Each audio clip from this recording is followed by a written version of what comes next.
Bonjour à tous, bienvenue dans l'émission Bonjour chez vous. Aujourd'hui, nous allons parler de notre vieille nature. Attention à ta vieille nature qui veut revenir. Alors, une vieille nature, qu'est-ce que c'est? En fait, c'est notre ancien nous, notre peut-être mauvais caractère, peut-être nos mauvaises habitudes ou plus encore. Et aujourd'hui, j'en parle avec Aurélie et Nadine. Salut les filles! Bonjour Evelyne. Ça vous inspire comme sujet? Vous entendez J'ai l'impression que la moquerie a failli revenir. Voilà. Ça fait partie de la vieille nature. La vieille nature. Mais nous sommes transformés dorénavant. Alléluia, alléluia. On a vécu une transformation, c'est vrai, grâce au Seigneur, mais il arrive parfois qu'on revienne en arrière et on retourne à des choses anciennes. Et donc, c'est une mise en garde aujourd'hui qui est valable pour tout le monde. On est concernés aussi, forcément, on est tous sujets à revenir en arrière, mais nous allons résister et être des êtres spirituels. Alléluia! Hey. Aurélie, tu vas faire une rubrique conseil du coach aujourd'hui. De quoi vas-tu nous parler? Je vais parler de comment être transformé pour ressembler à Christ. On va donner des points pratiques. J'ai 6 points que je vais partager avec vous aujourd'hui. Super, c'est Oui. précis. J'aime bien quand on sait à l'avance. Là, j'aime la structure. Moi, ça me plaît, ça. Oui. Nadine, ta pensée va être structurée? Ok. On verra. C'est une question.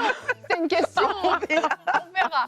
Suspense, c'est bien. On découvre tout de suite la pensée de Nadine.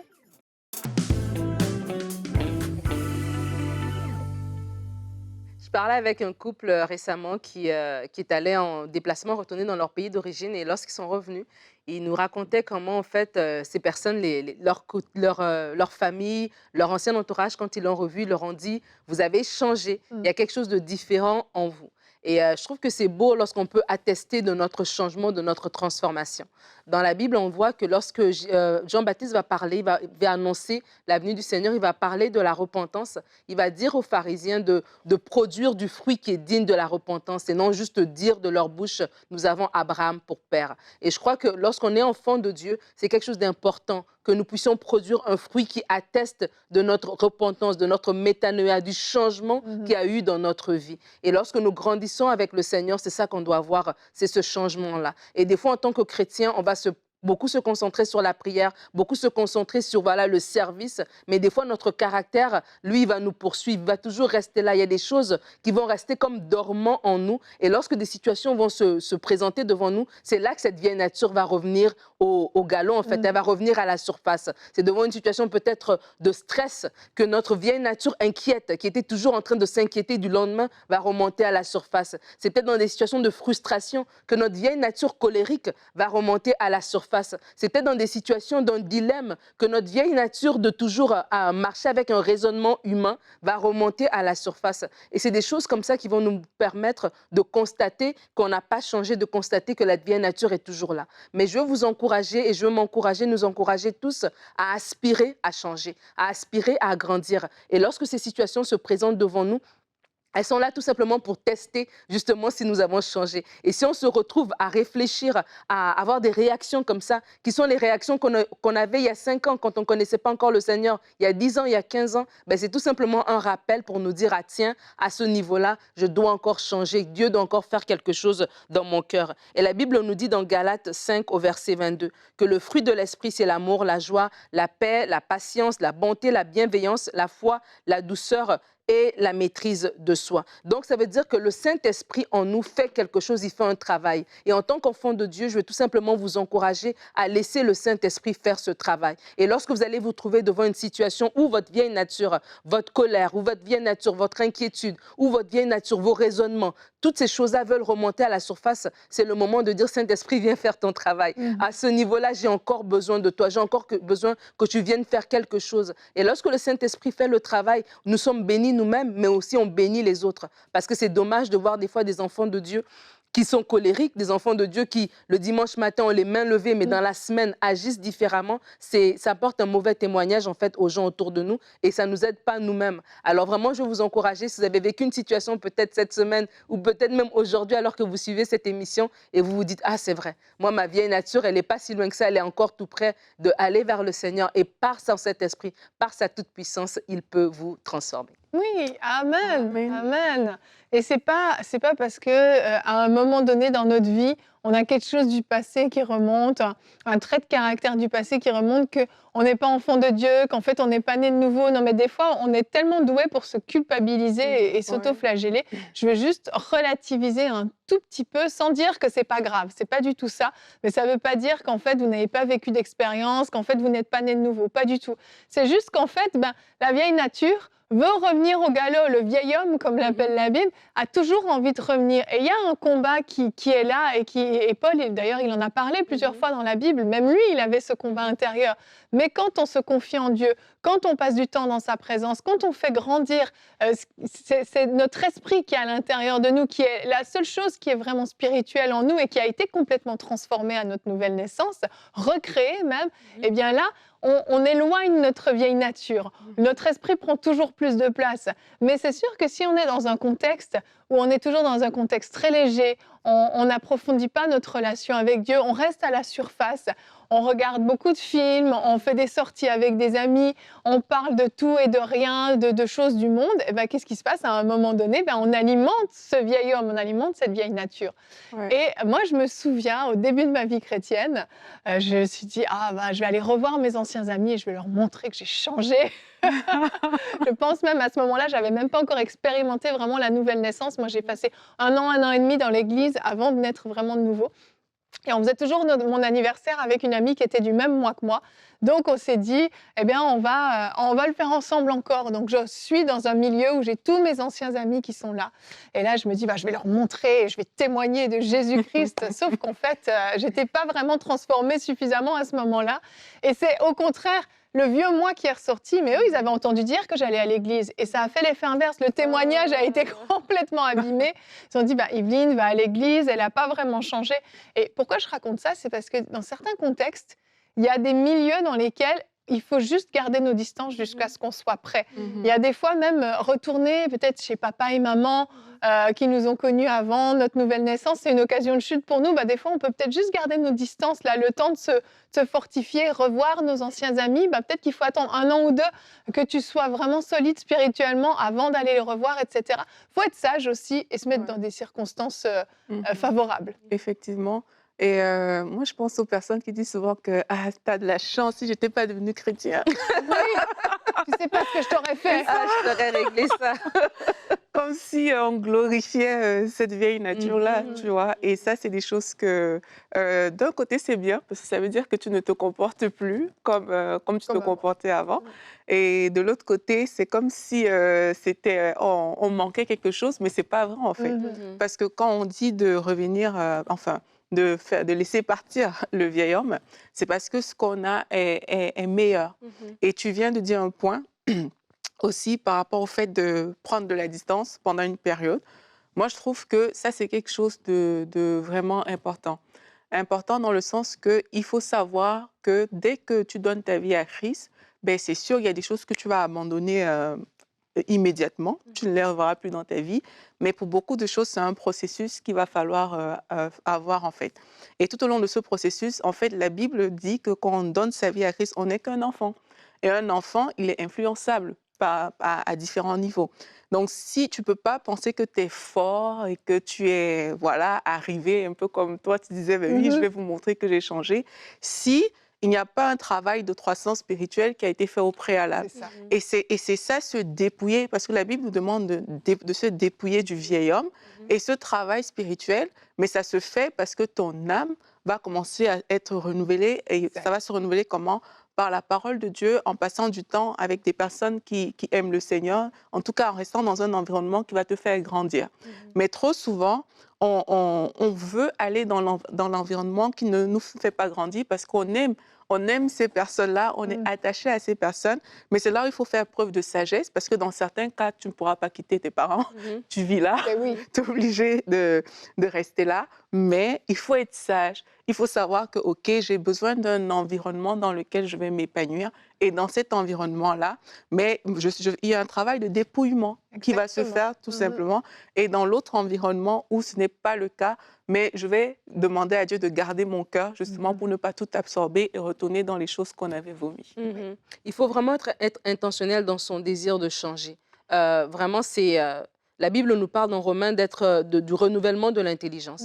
Et le renouvellement de l'intelligence, c'est justement notre mentalité qui va être transformée. C'est vraiment nos désirs, c'est vraiment les choses auxquelles on regarde qui vont être transformées. Et ça fait partie du package de la vie chrétienne. On ne peut pas juste vivre la vie chrétienne en mode « je vais à l'église le dimanche, je chante des chansons, mais je continue dans la façon dont je fonctionne ». Il faut que nous-mêmes aussi, on ait ce désir de changer. Et devant certaines situations, c'est vrai, peut-être qu'avant, je me serais fâchée. Peut-être avant, j'aurais condamné. Mais maintenant, je me sens que je dois pardonner. Maintenant, je me sens que j'ai de l'empathie. Je veux comprendre. Je veux compatir avec les personnes en face de moi. Et c'est normal. Et nous-mêmes aussi, on doit être les premiers gardiens même de notre propre cœur en se disant c'est normal qu'on grandisse et c'est normal qu'on prenne de la maturité et c'est normal qu'on soit transformé. Parce que c'est vrai, on peut vraiment vivre une vie chrétienne de surface. Vraiment. Et là, on est dans le service. On connaît des versets par cœur, mais ces versets ne nous transforment pas parce qu'on ne les met pas en application. Mais lorsque je me dis non, ma vieille nature, elle doit vraiment rester derrière parce qu'elle est du monde, cette nature-là. Elle est de la chair. C'est Christ qui doit vraiment me transformer et je dois arriver au point où c'est pas moi qui vis, mais c'est Christ qui vit en moi. Mais comment je sais que Christ vit en moi? C'est justement lorsque devant des choses, je peux avoir une réaction humaine ou je peux avoir une réaction que, ça c'est une réaction qui est... C'est pour ça que j'ai aimé... Je t'ai coupé? Non, vas-y. C'est pour ça que j'ai aimé ton point dans ta pensée, de réaliser que c'est un baromètre, en fait. Vraiment, notre réaction n'est qu'un baromètre. Après, on choisit de faire quelque chose de ça, en fait. Comme tu as dit, Evelyne, quand tu réagis, ben, ça ne veut pas dire que voilà, toute ta nature charnelle a refait surface et tout, mais c'est un indicateur qui va te permettre de dire, OK, il y a des choses que j'ai besoin que le Saint-Esprit travaille dans ma vie. Donc, la première réaction, c'est vraiment pas la culpabilité, mais ça te donne un état. C'est un état des lieux. Maintenant, qu'est-ce que tu vas faire avec ça?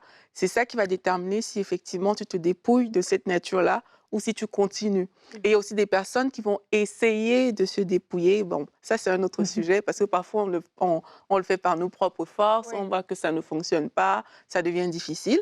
Mais là, en fait, c'est de se dire, là, j'ai un baromètre, mais il faut que je travaille avec ça. Il faut que l'Esprit de Dieu, en tout cas, comme Nadine a dit, travaille avec ça pour que ces choses qu'on voyait aujourd'hui, mais qu'on ne les revoit pas. Et pour certaines choses, j'aimerais dire aux gens, c'est un processus. Ça va prendre du temps. Et tant qu'on est sur la terre, on est appelé à être transformé tant qu'on est sur la terre. Donc, il y a des choses que... C'est ça. Il y a des choses qui vont juste prendre du temps. Il faut aussi accepter ça dans ce processus-là. Exactement. Et je pense que dans ce processus, c'est important d'être entouré de bonnes personnes qui vont oser nous le dire aussi. Ben, en fait, là, ce trait de caractère que tu as, c'est pas normal.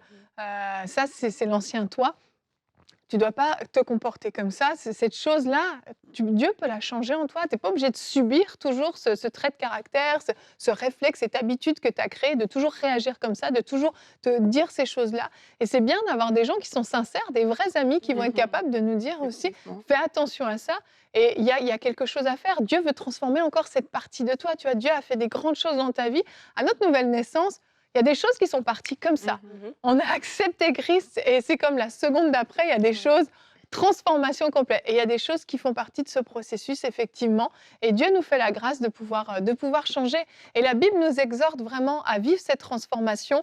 1 Jean 2 au verset 6, qui est notre verset du jour aujourd'hui, nous dit que celui qui affirme demeurer en Christ doit aussi vivre comme il a lui-même vécu. Et vivre comme Christ, c'est certain, c'est un standard. C'est le standard de la perfection. Et on doit y tendre, en fait. Ne soyons pas satisfaits de là où on en est. Peut-être que vous avez gagné des combats sur votre mauvais caractère. Peut-être que vous avez gagné des combats sur la jalousie. Peut-être que vous avez gagné différentes sortes de combats dans vos vies. Mais vous pouvez encore aller de gloire en gloire. Vous pouvez encore tendre vers ce standard qu'est Jésus-Christ, lui qui était parfait à tous égards, notre modèle par excellence, qu'il soit vraiment notre source d'inspiration, celui auquel on veut ressembler de plus en plus chaque jour. Et travaillons, non pas seuls, mais avec le Saint-Esprit pour pouvoir vivre cette transformation. Et Aurélie, j'espère qu'on n'a pas mangé sur tes points. Oui, mais c'est pas grave, c'est pas bien. Tu le dis bien, c'est génial. T'as bon caractère. Ouais, t'as une belle nature, Aurélie, nous attestons. Merci, mon Dieu. Alléluia. Aurélie, on va t'écouter dans la rubrique Conseil du coach.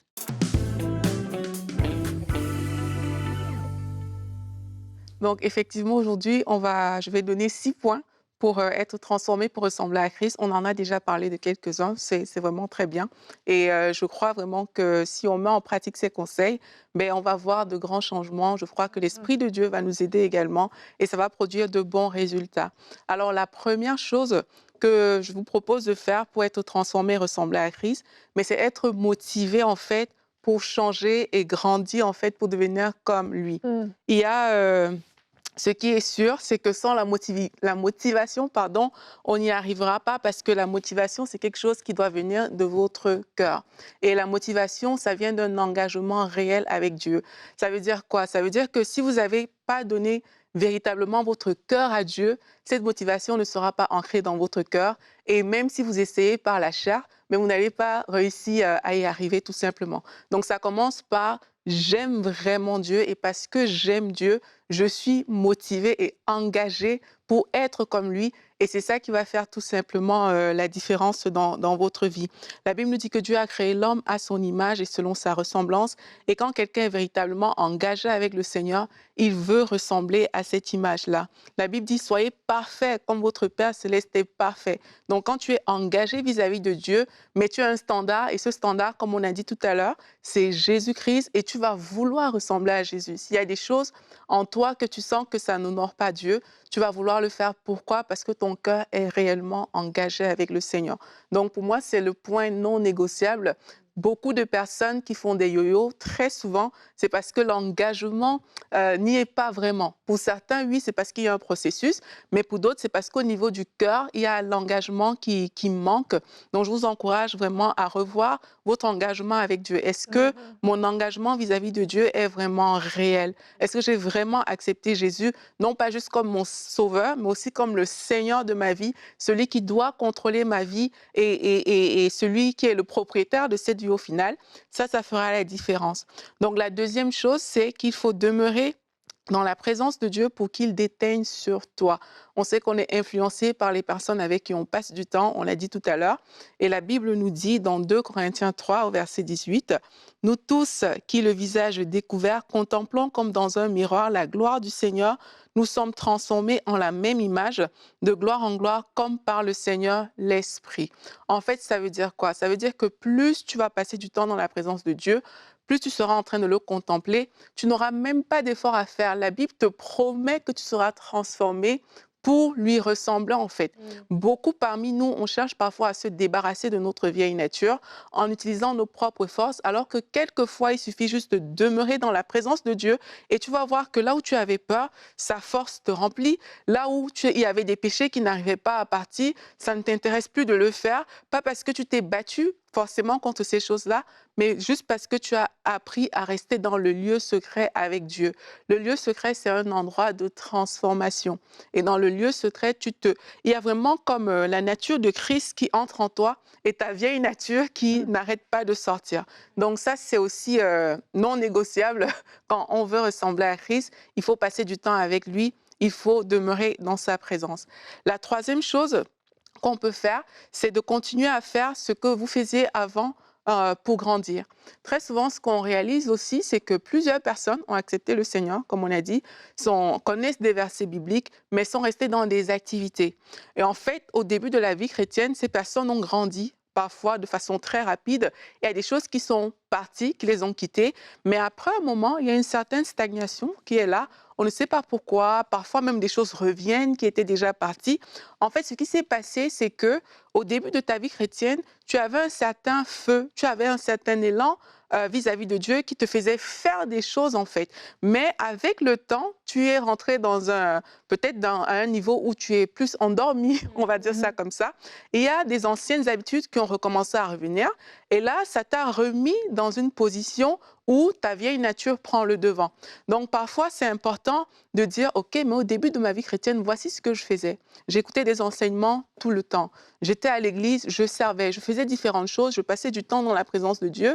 Mais aujourd'hui, je constate quand même que ces choses, en fait, je ne le fais plus autant qu'avant, mais probablement, ça veut dire qu'il y a quelque chose, en fait. Dans Apocalypse, à l'église d'Éphèse, c'est Jésus qui parle là. Il dit que je connais ta persévérance, Je sais que tu as souffert à cause de mon nom et que tu ne t'es point lassé. Donc, c'est des personnes qui sont engagées avec le Seigneur. Mais ce que j'ai contre toi, c'est que tu as abandonné ton premier amour. Mm. Et il dit, souviens-toi donc d'où tu es tombé, repens-toi et pratique tes premières œuvres. C'est le même principe ici. C'est que si vous voyez que la vieille nature revient et que comme ça, vous n'arrivez pas à ressembler davantage à Christ, souviens-toi d'où tu es tombé. Regarde les choses que tu faisais avant, que tu ne faisais plus, et pratique ces choses-là. Et alors que tu es en train de pratiquer ces choses, tu vas voir que tu vas t'enraciner davantage en Christ et tu vas lui ressembler davantage. La quatrième chose qu'on peut également voir aujourd'hui, c'est apprendre à reconnaître tes saisons de croissance. En fait, quand on commence à voir que des anciennes choses reviennent, tu commences à voir comme ça que dans ta vie, tu stagnes, tu sembles ne plus avancer, ça veut dire que certainement Dieu veut t'amener à un autre niveau. Et quand Dieu veut t'amener à un autre niveau, c'est un temps de transition où tu vas voir que oui, il y a des choses qui n'avancent pas, oui, il y a des choses qui reviennent et tu vas te questionner en fait. Le but de tout ça, c'est que tu te poses la question de savoir ça vient d'où. Et là, tu vas réaliser que, parce qu'on parle de grandir pour ressembler à Christ, tu vas réaliser qu'il y a des domaines dans ta vie où le Saint-Esprit est en train de pointer du doigt parce que c'est cette saison-là qu'il veut que tu grandisses en fait. Il veut que tu grandisses dans cette saison. Pour certains, ce sera peut-être un temps de consécration. Le Saint-Esprit veut t'amener dans un temps de consécration. Et parce que ta chair résiste, tu vas voir qu'il y a des choses qui reviennent. Il y a des choses que tu ne comprends pas qui t'arrivent. Mais c'est juste parce qu'il y a un bouton sur lequel l'Esprit de Dieu est en train d'appuyer. Et alors que tu vas passer ce temps de consécration, parce que c'est là où le Saint-Esprit veut t'amener, mais tu vas voir que, oh, tu grandis, tu es transformé. Et c'est comme ça que tu vas de plus en plus, tu vas voir que tu as changé en fait. Et il faut apprendre à reconnaître ces saisons-là. Beaucoup de personnes se découragent dans la vie chrétienne parce qu'elles n'ont pas compris que c'était juste une saison de changement. C'est une transition que le Seigneur est en train de faire dans ta vie. Et ça nous pousse aussi à augmenter notre sensibilité à l'Esprit de Dieu parce que la Bible dit que mes brebis entendent ma voix, je les connais et elles me suivent. Ça veut dire qu'à un moment, quand ces choses arrivent, il faut savoir reconnaître que c'est la voix de l'Esprit de Dieu et il faut suivre le mouvement. Parce que quand tu ne suis pas le mouvement, ben, il y aura résistance et quand il y a résistance, c'est la chair qui se manifeste. Et là, tu peux penser que tu ne grandis pas, mais en fait, tu es juste dans une période de transition. La cinquième chose qu'on peut voir aussi, si on veut grandir pour ressembler à Christ, c'est encadrer des plus jeunes que toi dans la foi. Ça, c'est quelque chose qui fonctionne vraiment. Et Paul, on voit qu'il a encadré tellement de personnes et il disait, ben, soyez mes imitateurs, comme je le suis moi-même. Il a dit ça aux Corinthiens, il a dit ça également dans Philippiens, soyez tous mes imitateurs, frères, portez les regards sur ceux qui marchent selon le modèle que vous avez en nous. Et quand tu te mets à enseigner les autres, on va dire ça comme ça, en fait, tu es obligé de grandir. Parce que ces gens vont venir te poser des questions, ça va te défier. Et puis toi, tu vas aller chercher des réponses dans la parole. Ça va te faire demander à Jésus, mais comment est-ce qu'on peut faire à ce niveau-là? Et ça va te transformer. Tu vas penser que tu es en train d'apprendre des choses à des gens, mais sans le savoir, l'Esprit de Dieu est en train de t'apprendre des choses. Un jour, j'ai lu un livre de Heidi Baker. Elle disait qu'elle est partie au Mozambique. Elle pensait apporter des choses à plusieurs pauvres dans le monde, mais elle dit qu'elle est ressortie de là avec des enseignements que ces gens lui ont appris, qu'elle n'aurait appris nulle part ailleurs.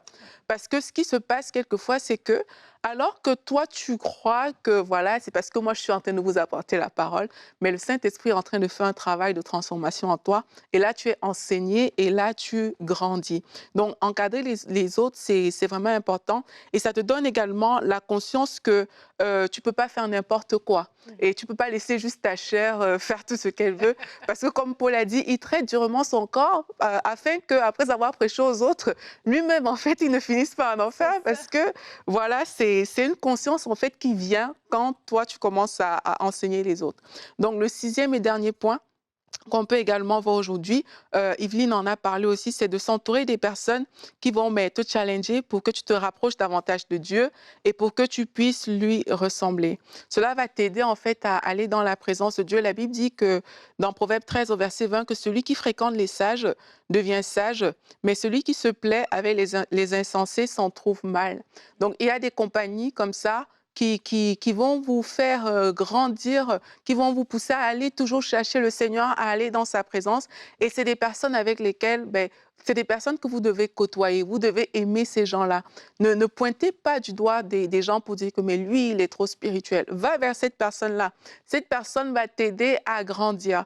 Et là, plus tu vas côtoyer cette personne, tu vas voir que, en fait, c'est mieux que de côtoyer quelqu'un qui va toujours te pousser vers le bas. La Bible dit, heureux l'homme qui ne marche pas selon le conseil des méchants, qui ne s'arrête pas sur la voie des pécheurs et qui ne s'assied pas en compagnie des moqueurs, mais qui trouve son plaisir dans la loi de l'Éternel et qui la médite jour et nuit.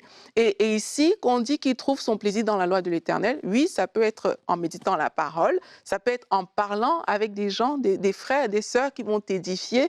Et tu vas voir que, waouh, chaque fois que je parle avec Nadine, avec Yveline, mais je ressors de là, j'ai envie d'aller dans la présence de Dieu, là où je suis transformée, j'ai envie de grandir, j'ai envie de ne plus commettre les mêmes erreurs, les mêmes péchés, les mêmes bêtises. Et ça va te faire également grandir avec Dieu. Donc voilà 6 conseils que je pense que si on met en pratique et si on laisse l'Esprit de Dieu vraiment nous porter, nous diriger dans ces choses, on va grandir. Et si vous souhaitez grandir, je vous encourage vraiment. L'Esprit de Dieu est disponible pour ça et Dieu aime ce type de prière. Lui dire, Seigneur, vraiment, je suis candidate. J'aime souvent dire ça quand je prie, je suis candidate pour telle chose. Je suis candidate, Seigneur, pour que toi, tu puisses me transformer encore en profondeur. Et Dieu est fidèle et il le fera par Jésus-Christ. Amen. Merci Aurélie. Est-ce que tu veux juste répéter les 6 conseils comme il y en avait 6? Tu veux les relire, s'il te plaît? Oui, avec plaisir. Donc là, le premier, c'est être motivé à changer et à grandir pour devenir comme lui, donc comme Jésus. Le deuxième, c'est demeurer dans sa présence pour qu'il déteigne sur vous. Le troisième, c'est continuer à faire ce que vous faisiez avant pour grandir. Le quatrième, c'est apprendre à reconnaître tes saisons de croissance. Le cinquième, c'est encadrer des plus jeunes que toi dans la foi. Et le sixième, c'est s'entourer des personnes qui vont te challenger à te rapprocher de Dieu davantage pour lui ressembler. Merci, Voilà. merci. Extrêmement complet comme conseil du coach. Merci, coach Aurélie. Yeah. C'est important, c'est vraiment important. Ça fait partie de la croissance normale, mais on doit être capable de pouvoir regarder 1 an en arrière et se dire je ne suis plus la même personne, j'ai évolué. Regarder les choses peut-être devant lesquelles on échouait avant et aujourd'hui on les réussit. Et voyez ça, cette émission aujourd'hui comme un challenge qu'on vous fait, à vous pousser, à vous surpasser, à aller plus loin avec le Seigneur et à mettre en pratique les conseils d'Aurélie et à de plus en plus laisser derrière vous votre vieille nature, votre vieil homme et pour aller vraiment de gloire en gloire, aller toujours plus loin, toujours plus haut et que vous brillez vraiment pour le royaume de Dieu sur cette terre. On va se retrouver demain. Notre thème sera comment passer du temps de qualité avec Dieu. Et bien ça, c'est aussi un bon moyen de crucifier notre vieille nature, passer du temps dans sa présence. Nadine, tu feras une rubrique « Pasteur, j'ai une question, mon horaire est chargé. Comment maximiser le temps dans sa présence ?» Un sujet, une question là qu'on a tous hâte d'entendre, vu l'emploi du temps qu'on a tous, je pense, dans cette société. Alors on vous dit à demain dans Bonjour chez vous.